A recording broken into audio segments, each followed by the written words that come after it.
Just as we all expected, RJ Lewis is suddenly eligible to play for LSU. Andy, I give up.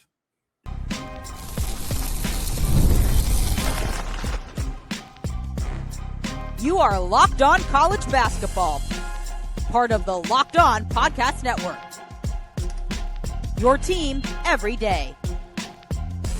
Hey there, what's up? Welcome into the Locked On College Basketball Podcast. We're your hosts. That's Andy Patton. I'm Isaac Schade. Great to be together.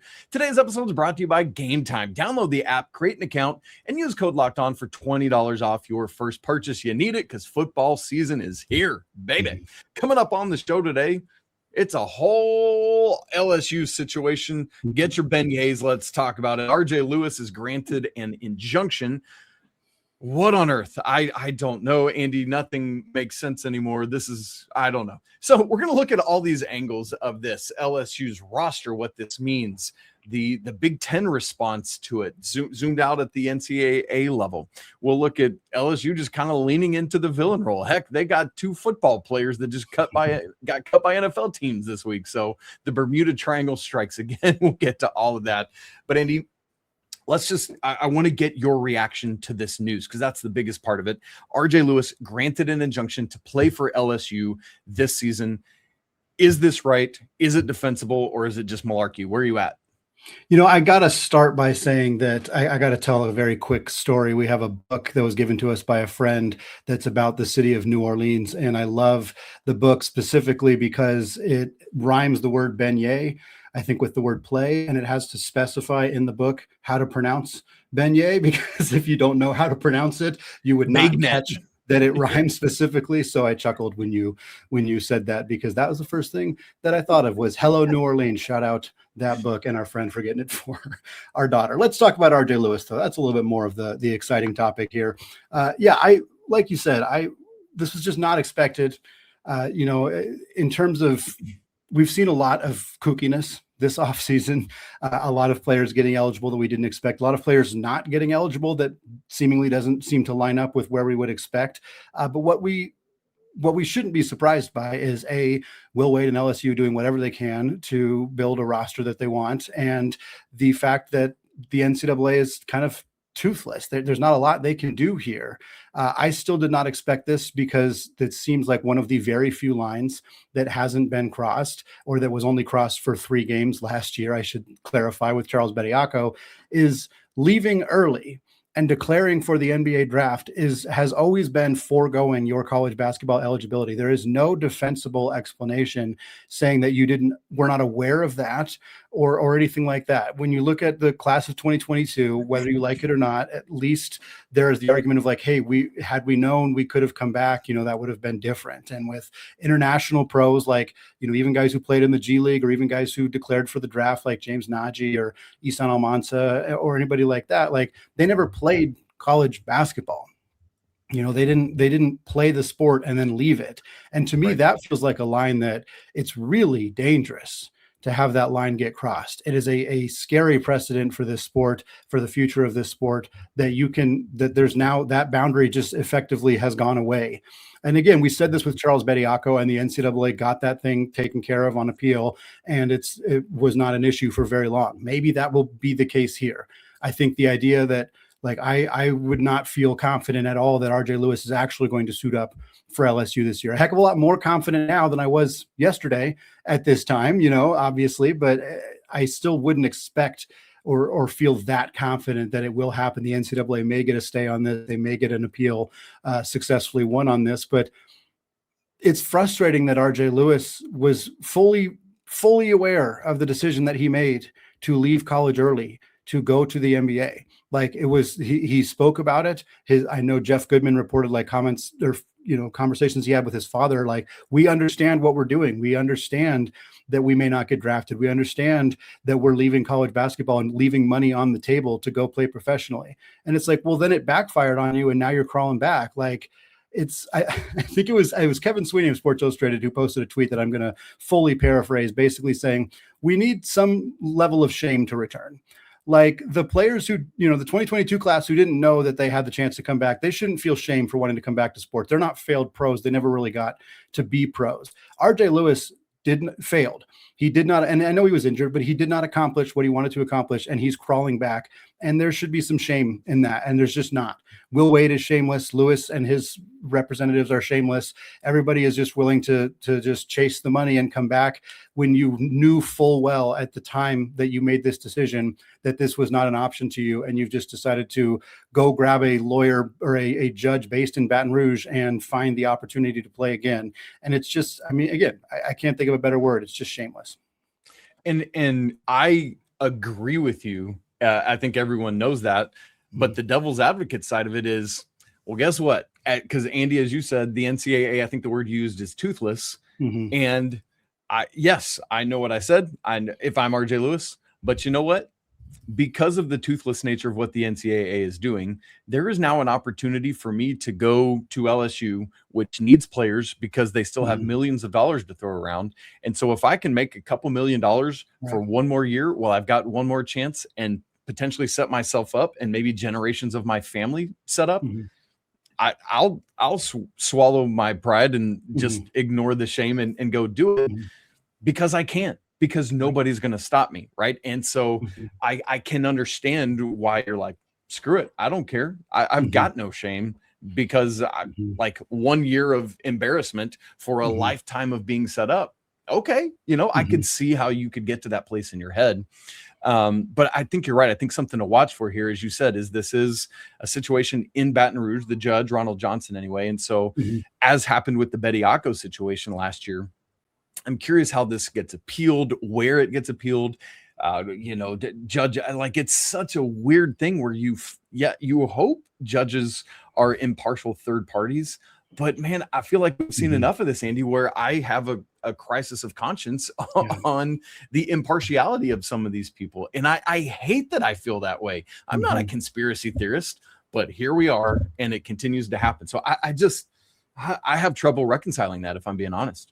Yeah, me too. And I think that's where you hope that the Court of Appeals will, you know, I doubt, and I don't think it's a smart legal idea for the NCAA to attempt to appeal based on like the judge's, you know, connection to LSU. Like, I don't know that that's the route you go. I think you go on appeal and you effectively say, this is how destabilizing this will be for our sport. This is the chaos that this will create. This is a really dangerous precedent for our sport going forward, and you try to appeal to the Court of Appeals that way. And I think that they did have success doing that in the Bediako case. Maybe they will have success in this Lewis case here as well. And then, you know, Lewis's lawyers effectively argued that international pros are eligible to play college basketball. Like, why shouldn't we? You know, he was injured, so he didn't even play in the G League last year, which I don't know that should matter all that much. That's a technicality. Yes, I'm with you. Yeah, they used that argument and seemingly it worked. I think that's kind of dubious at best to use that argument, but yeah, they kind of ignored the fact that he specifically chose to give up his college basketball eligibility, and that's just the sticking point that I cannot reconcile with, like, in my head, of like an international player didn't do that. Like, you played college basketball, chose to leave, and are now trying to come back. That just doesn't sit well with me, especially when we have players who are not eligible that just don't make any sense. Noam Yakov from Utah just got determined to be ineligible by the NCAA. And it's like, why can't this kid play, but RJ Lewis can? And I know why. Obviously, it's the lawsuit. The NCAA doesn't want Lewis to play either, but it's like, it's just inviting more Euros to sue and more class of 2022 lawsuits. Like, it makes no sense that Seth Trimble is ineligible and Javon Bennett's ineligible and RJ Lewis is eligible. Like, it's the NCAA is now just in a position where they're going to get sued and sued and sued and sued.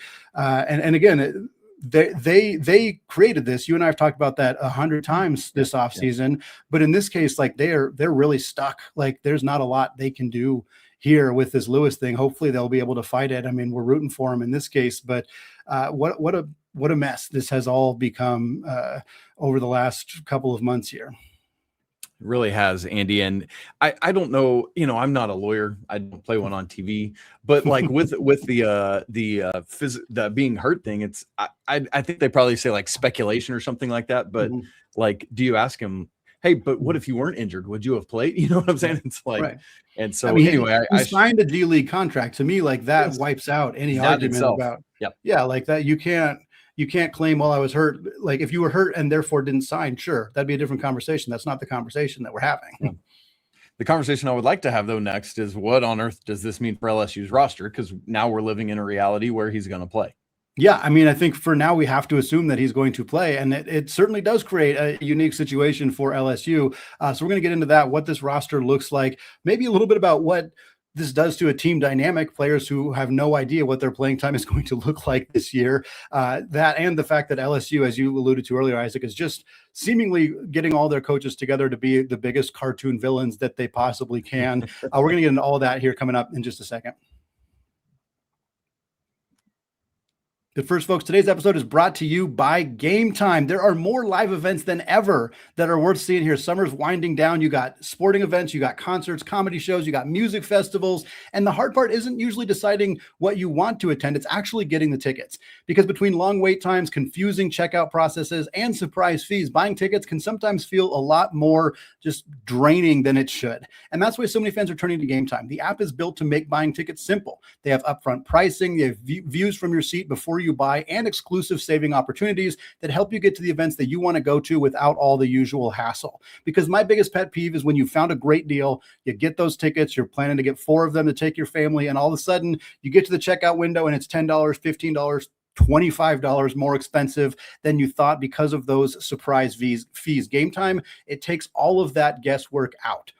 We're talking LSU basketball. If you want to see whatever the heck this roster is going to look like, they are taking on Wade's old team, McNeese, at McNeese in an exhibition game on October 8th.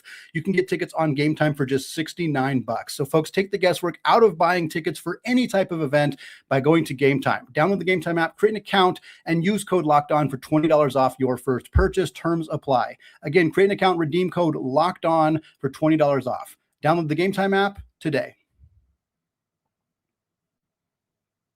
All right, folks, segment 2, still Locked On College Basketball, still part of the Locked On Podcast Network, still your team every single day. And if you want to make this, and if you are an everyday listener and you never, ever miss an episode, it's time for you to make it official, folks. Join the Locked On Everydayer Club. You will get ad-free versions of this show. If you go to lockedoncollegebasketball.supercast.com or click the link in the show notes, you can go check it out.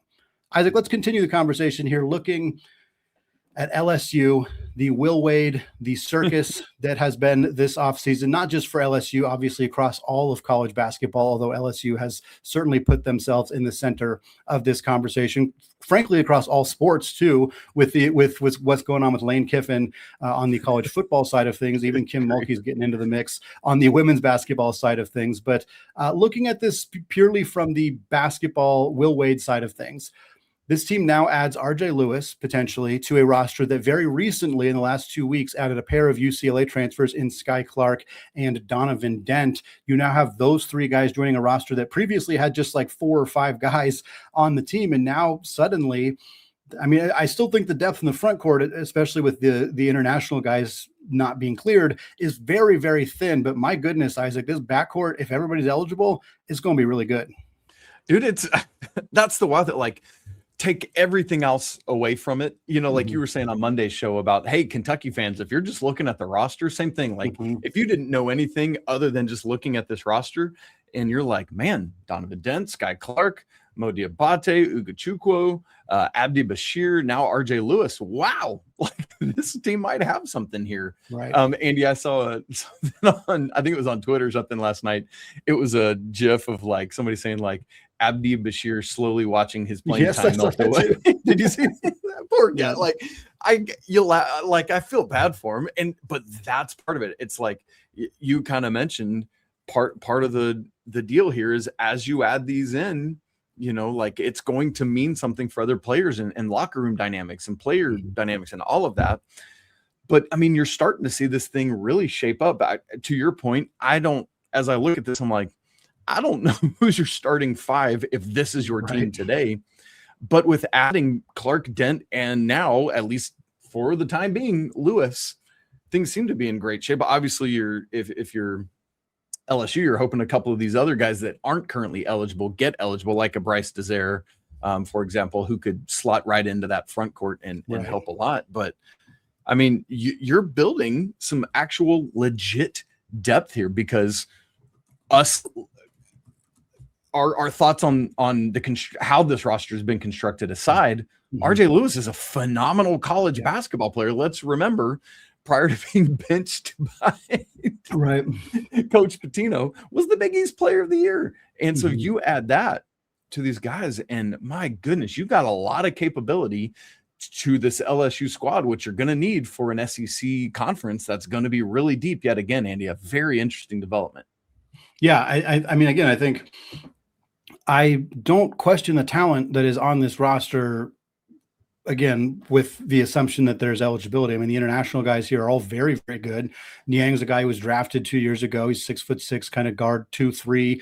Lewis gives them a lot of insurance at that spot. I mean, Lewis is the star at that spot, but if Niang is not eligible now, at least you feel more comfortable in that spot. And obviously, if Lewis isn't eligible and Niang is, then you feel okay there as well, because they're both very talented wing players. Obviously, Niang was drafted in 2025 and RJ Lewis was not, for what it is worth, at that spot. But yeah, the front court is obviously the concern. And for me, it's more the chemistry. Like, again, I mean, I think a lot of teams have very new look rosters. Like, that's not new in the last half decade in college basketball. Teams have had 10, 11, 12 new players. Some teams almost every single year are going through that. But in this case, it's less that. It's like they haven't practiced. I mean, school's about to start at LSU, and they can't even come close to scrimmaging. They can barely play 3-on-3 at this point. Like, to me, that is a huge problem. Like, I don't see how that, and I know they have a robust exhibition schedule, and that was very smart of LSU to play multiple exhibition games. They got McNeese, like we said. I know they're playing Florida State in an exhibition. I think they have one other one already scheduled as well, so that'll help. But again, that's assuming everybody's there. Like, we don't know. Like, what if a stay request gets put on the California lawsuit and Dent and Clark aren't there? Like, we just don't know. Like, Divine Ugachukwu could be this team's third string point guard. He could be their starter. Like, Abdi Bashir's playing time could be anywhere from 8 minutes a game to 30. Like, I really don't know.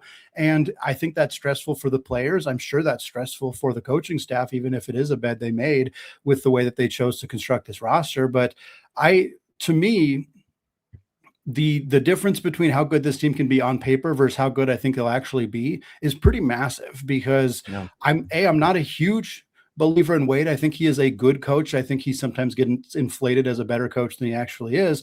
But I think this is a nearly impossible coaching job, to not have a roster at this point, to not know who's going to be there, to have guys who might not be there a week from now, and then to have, a lot of players who are maybe ego driven or maybe financially driven, and you just don't have a lot of camaraderie. You don't have a lot of cohesion, and it's hard for me to see, even with the talent on this roster. Maybe it's one of the 5 most talented rosters in the SEC, but that doesn't mean they're even going to finish in the top 8. And I'm not sure I feel all that confident about where they're at right now, even with the talent on this team.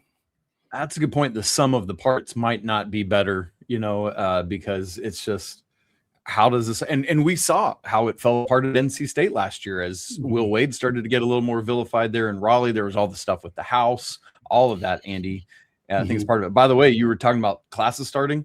Class started this Monday, August 24th at LSU. So they're already in and go. So, like, eligibility is clearly part, like academic eligibility is part of this as well. So we're going to have to see what goes with that. And Andy, one other point we want to make on this before we carry on to zooming out to like an NCAA wide level here is, we've joked a lot this year about the Bermuda Triangle is what I've been calling it. I know different people.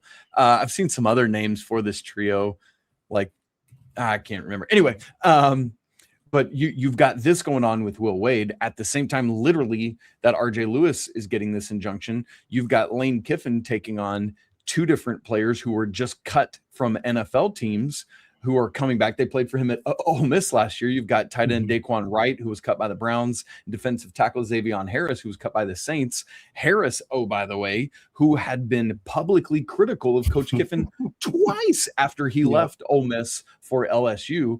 And so there's all that, plus Kim Mulkey, Andy. Like, you told me this situation. So you need to explain it, because I don't even fully know everything that's going on. But it's like LSU is the epicenter of coaching villainy, it seems like right now. What's going on with the women's basketball team? Yeah, Kim Mulkey recruited a player from Russia, which obviously is fine. There's no issue there. But specifically, kind of spoke out about like not caring that much about the international strife with regards to Russia and everything going on, from that perspective.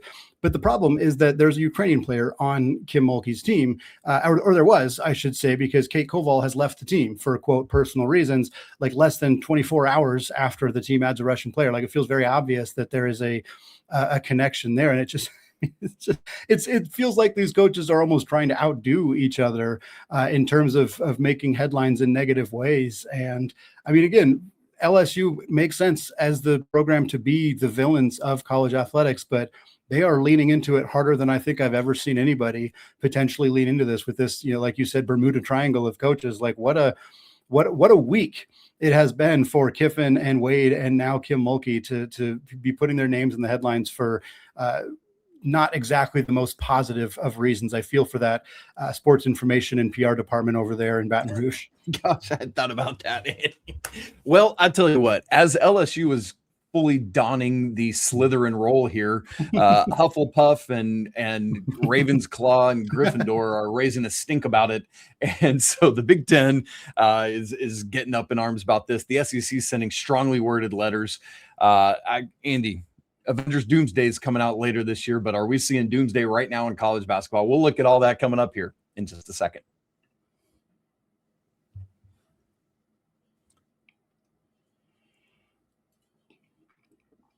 We've looked at the LSU angle of all of this RJ Lewis news in the grander scope of everything that's happening with eligibility concerns and questions, and what have you done now, NCAA, or what have you been unable to do now, NCAA? And so, Andy, I want to look here in a minute at the Big Ten response to this, at the SEC level response to this, which is a weird spot for Greg Sankey to be in, obviously. But let's zoom out even more than that and look at what this means for the entity that is college basketball. Just how destabilizing is this decision in your mind? Yeah, I mean, I think because we had this conversation with the Charles Bediako news last winter, and to an extent with the James Najee news, although the Najee situation was different because he had not previously played in college basketball. But the idea that somebody who was drafted into the NBA draft then played college basketball afterwards certainly felt alarming. And then Bediako comes around and makes his way back to college basketball after declaring for the NBA draft and going through the process and signing contracts and all of that. And for Lewis, though, like, if I remember right, Bediako I don't think he signed a two-way. It was maybe an Exhibit 10, maybe it was just Summer League. But RJ Lewis declared for the NBA draft, signed a two-way contract. Again, I do not care that he didn't play.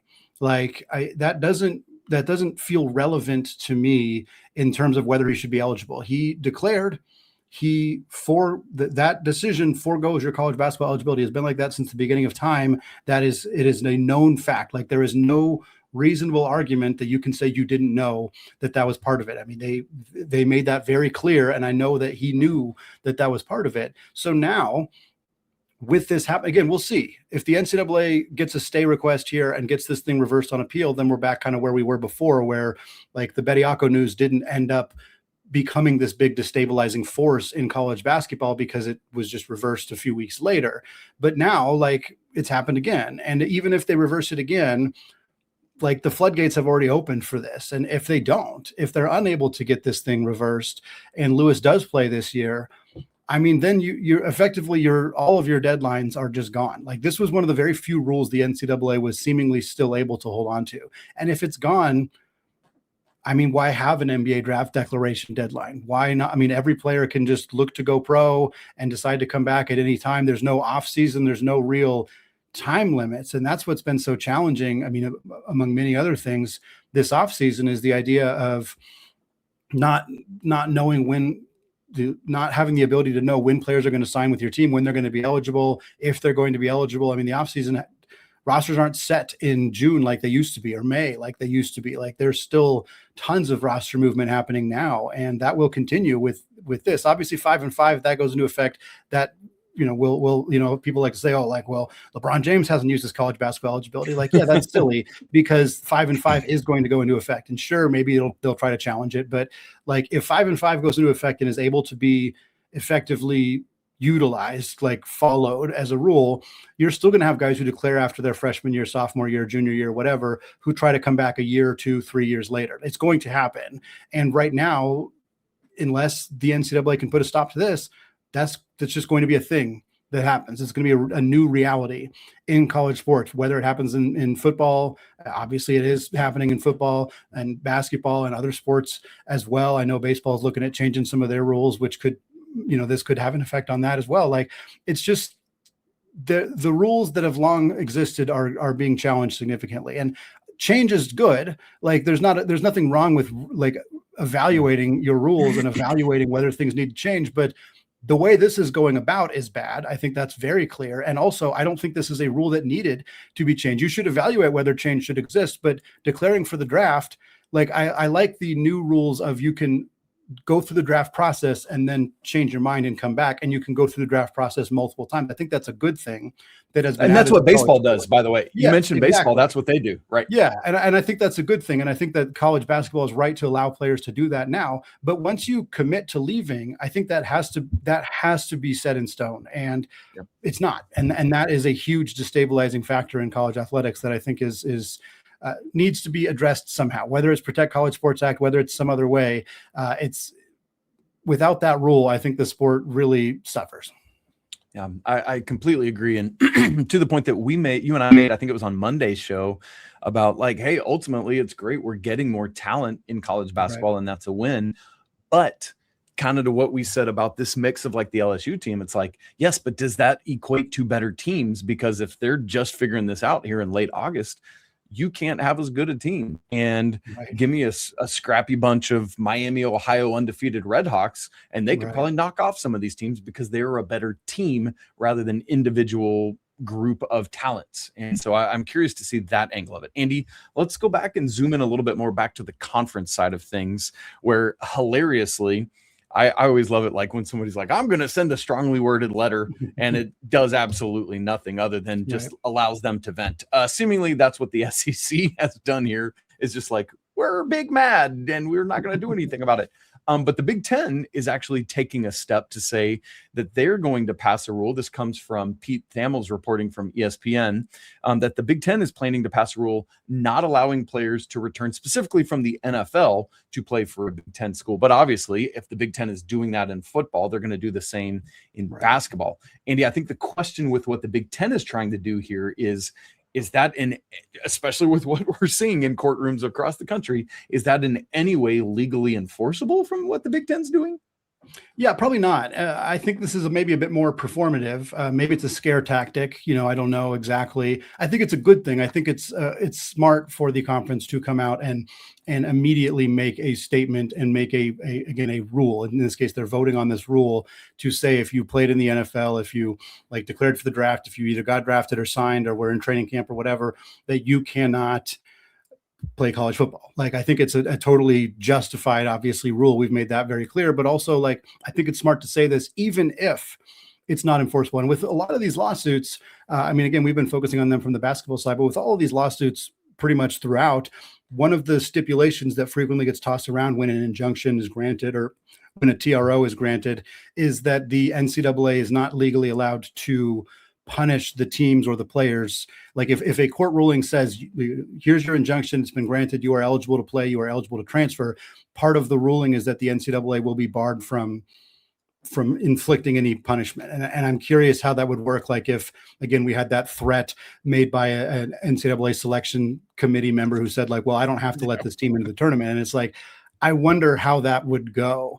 Like, if Lewis plays all season long, LSU goes 25-6, finishes second in the SEC tournament, and then is, I mean, if they're held out entirely, that's going to be a riot. But if they're given an 11 seed, which is clearly below what they deserve, are they going to take legal action against an NCAA tournament selection committee? Like, that sounds insane to say out loud, but is it? Like, I don't know. I don't know what that would look like, but I think the Big Ten can say, hey, if you sign an NFL player or if you sign an NBA player, we will bar you from making the NCAA tournament. You will not compete in our conference tournament. They can say that. I don't know if they, there might be lawsuits, but they can absolutely say that. I think it's a smart thing to say. Hopefully it at least makes teams think like, hey, we could sign that guy and we could probably sue and successfully ensure that the conference and the NCAA can't punish us, but is it worth it? Like, I think that's where you start to, you at least create some doubt for some of those teams that maybe they won't do that because they'll be pariahs. And I mean, some of them obviously do not care. Like we said, shame maybe needs to come back, and it's not there right now. And the SEC didn't seem to have a whole lot of, they basically just said, we don't like this. Like, this is bad. We want the Protect College Sports Act to save us, even though we spent months slowing it down as much as possible. And that's part of the reason it didn't get passed before the recess. Like, they didn't make it seem like they're going to really do anything. The Big Ten at least said they're going to do something. I don't know if it's enforceable, but I'm glad they're at least trying to say something. Yeah. And didn't I feel like I saw somebody else from the selection committee, or maybe it was the next year's chair or something, come out and say, actually, we can't do that. We're like the end. There's something coming out. Yeah. Anyway, it's a crazy mess, Andy. We're going to have to continue following this, because just like the Colorado injunction got stayed, inevitably there are going to continue to be back and forths with all of this. It's all a mess, but Andy and I are going to be here to keep you in line, let you know everything that's going on. So stay locked in and loaded. Yep, got a lot of fun stuff. We're also going to continue to do our team previews. I know we're continuing to have stories to talk about instead, which is totally fine, but we got a fun one planned for you all on Friday, barring more surprise news coming out this week. But team previews, conference previews coming up as well. We are still getting closer and closer to the college basketball season, and eventually we'll have less talk about lawsuits on the show. So looking forward to those days coming up. But that is going to wrap it up for us today. So as always, we want to say apologies to the Lawyer and Sanford families. Cheers to the McBruins. Let's go Wild Popes. And until next time, peace out.